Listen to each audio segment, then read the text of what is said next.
Hello guys, സമയം ഇപ്പം പുലർച്ചെ 4:30. വേഗം ഫ്രഷ് ആയിട്ട് 5 മണിയുടെ ബസ് പിടിക്കണം, എന്നാൽ എനിക്ക് 6 മണിയുടെ ഷിഫ്റ്റിന് കയറാൻ പറ്റും. സത്യം പറയാലോ, രാവിലെ എഴുന്നേക്കാൻ ബുദ്ധിമുട്ടുണ്ടെങ്കിലും എനിക്ക് ഇഷ്ടമാണ് കേട്ടോ ഈ മോർണിംഗ് ഷിഫ്റ്റ്. അങ്ങനെ ഹോട്ടലിലെത്തി ലോണ്ടറിന്ന് യൂണിഫോം കളക്ട് ചെയ്തു, പെട്ടെന്ന് തന്നെ റെഡി ആവാം. നല്ല ഉറക്കം വരുന്നതുകൊണ്ട് തന്നെ ഒരു ഗ്ലാസ് കോഫി അങ്ങോട്ട് ഇടയിൽ കുടിച്ചു കേട്ടോ. ഈ സമയത്തായിരിക്കും നാട്ടിൽ നിന്ന് എൻ്റെ മോൻ വിളിക്കാട്ടോ. അവനോട് ഇച്ചിരി നേരം സംസാരിച്ച് നേരെ കിച്ചണിലേക്ക്. നൈറ്റ് ഷിഫ്റ്റിലുള്ള ബേക്കേഴ്സൊക്കെ ആ സമയം അവിടെ ഉണ്ടാവും. അപ്പോൾ ഞാനും അനിൽ ഷെഫും കൂടെ ഞങ്ങളുടെ വർക്കൊക്കെ സ്റ്റാർട്ട് ചെയ്യും. 6 മണിക്ക് ഞങ്ങളുടെ മെയിൻ പണി എന്താ വെച്ചാൽ കേക്ക് ഷോപ്പ് സെറ്റ് ചെയ്യലാണ്.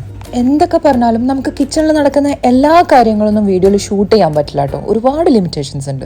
എന്താ വെച്ചാൽ കിച്ചൺ എന്ന് പറയുന്നത് അത്രക്കും തിരക്കുള്ള ഒരു ഏരിയ ആണ്. മാത്രമല്ല ഓരോ ഷെഫുമാരും ഓരോരോ ഔട്ട്ലെറ്റിലേക്ക് വേണ്ടിയിട്ടുള്ള ഐറ്റംസ് ഉണ്ടാക്കുന്ന തിരക്കിലായിരിക്കും. അപ്പോൾ എനിക്ക് കേക്ക് ഷോപ്പിൽ വന്നിട്ട് ഡിസ്പ്ലേ ഒക്കെ സെറ്റ് ചെയ്ത് വെക്കണം, ബാക്കി ബാക്കപ്പ് അടിച്ചു വെക്കണം. അതിനുശേഷം വീണ്ടും കിച്ചണിലേക്ക് വന്നിട്ട് നമ്മൾ ഇന്ന് ഉണ്ടാക്കേണ്ട ഐറ്റംസിന്റെ ഒരു ലിസ്റ്റ് ഉണ്ടാക്കുക, എന്നിട്ട് നമ്മുടെ പ്രൊഡക്ഷൻ സ്റ്റാർട്ട് ചെയ്യാം. പിന്നെ അതിനിടയിൽ ഡേറ്റ് ലാബിലിങ്, ചില്ലർ, ഫ്രീസർ ഏരിയ ഒക്കെ ചെക്ക് ചെയ്യാനുണ്ട് കേട്ടോ. എല്ലാം ഞാൻ വീഡിയോയിൽ ഇട്ടിട്ടില്ല. അതിനിടയിൽ ലഞ്ച് ബുഫേ ഒക്കെ സെറ്റ് ചെയ്യാൻ വേണ്ടി വേറൊരു ഔട്ട്ലെറ്റിലേക്ക് പോയിട്ടുണ്ടായിരുന്നു.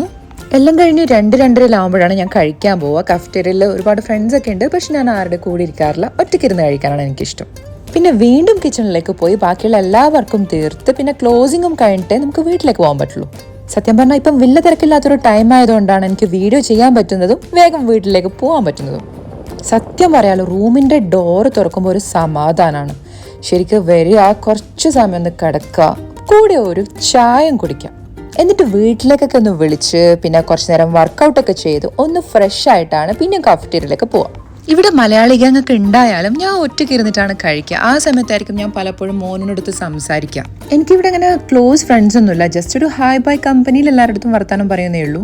പിന്നെ നേരെ റൂമിലേക്ക് വരിക, ഇൻസ്റ്റഗ്രാം കുറച്ച് സമയം നോക്കും, പിന്നെ കിടന്നുറങ്ങും. ഇതാണ് എൻ്റെ ഡെയിലി പരിപാടി.